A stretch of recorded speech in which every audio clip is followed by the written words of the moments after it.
కానీ ఒక విషయం చెప్పండి, దాసనారాయణరావు గారు చనిపోయాక సోషల్ మీడియాలో అన్ని చోట్ల టీవీల్లో కూడా పేపర్లలో కూడా చాలా ఒక మాట బాగా వినిపించింది. అంటే దాసనారాయణరావు గారికి దక్కాల్సిన గౌరవం అంత ఆదరణ ఆయన పోయాక ఆయనకి ఇవ్వలేదు సినీ పరిశ్రమ అన్నారు.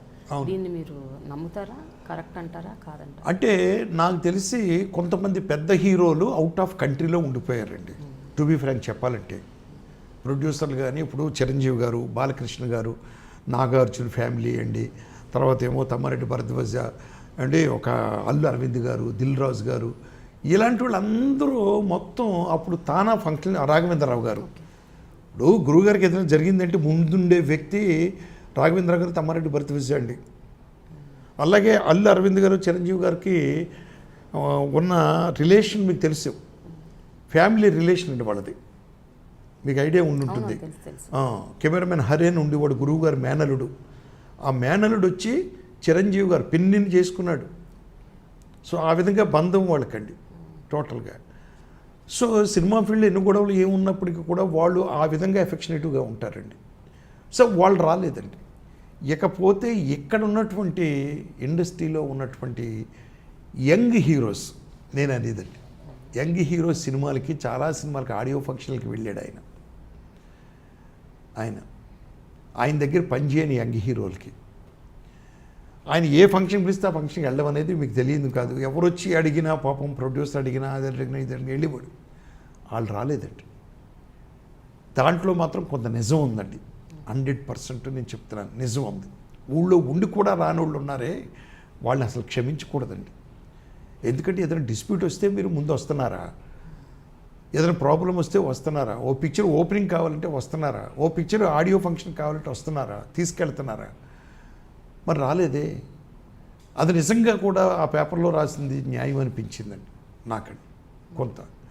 సో ఫారిన్ కంట్రీలో ఉన్న వాళ్ళు, తిరిగి వచ్చిన వాళ్ళందరూ కూడా మళ్ళీ 13వ తారీఖు కానీ కార్యక్రమం జరిగినప్పుడు వాళ్ళ సంతాప సభలకి అన్నిటికీ వచ్చారు. కొంత మాత్రం నిజం ఉందండి వాటిల్లో.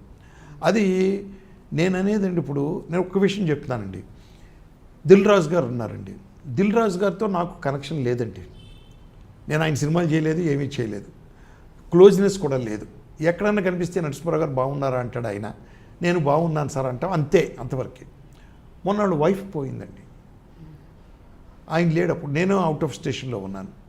నేను వచ్చాను, ఆయన వచ్చారా అని తెలిసి అడిగాను, వచ్చారు అన్నారు. ఇంటికి వెళ్ళి పలకరించానండి. అంటే ఒక ఇండస్ట్రీలో మనం ఉంటున్నాం, ఒక సాటి మనిషి మనకండి. ఒక కష్టం వచ్చినప్పుడు మనం ఓదార్పు ఎందుకు చేయాలండి? ఆ మనిషికి నా వెనకాల ఇంత బలగం ఉంది. సో నన్ను విడిచి వెళ్ళిపోయినా, నా ఆత్మీయుడు ఆత్మీయురాలు నన్ను విడిచి వెళ్ళిపోయినా కూడా నాకెంత బలగం ఉంది, నా వెనకాల ఇంతమంది ఆత్మీయులు ఉన్నారు అని ఓదార్పు కోసం మనం వెళ్ళి పలకరించేది. వెళ్ళాను. అలాగే దినకార్యానికి వెళ్ళాను. ఎందుకు వెళ్ళాము? ఒక ఇండస్ట్రీలో ఉంటున్నాం. సో ఒక ఇండస్ట్రీలో మనం ఉన్నప్పుడు అండి అది జరిగి తీరాలి నా ఉద్దేశం అండి. మీరు ఏదో సపోజ్ మీ ఇంట్లో శుభకార్యం టైంలో మీరు వెళ్ళి పలకరించకూడదు. ఆ సాంప్రదాయం కొన్ని ఇళ్లల్లో వద్దండి.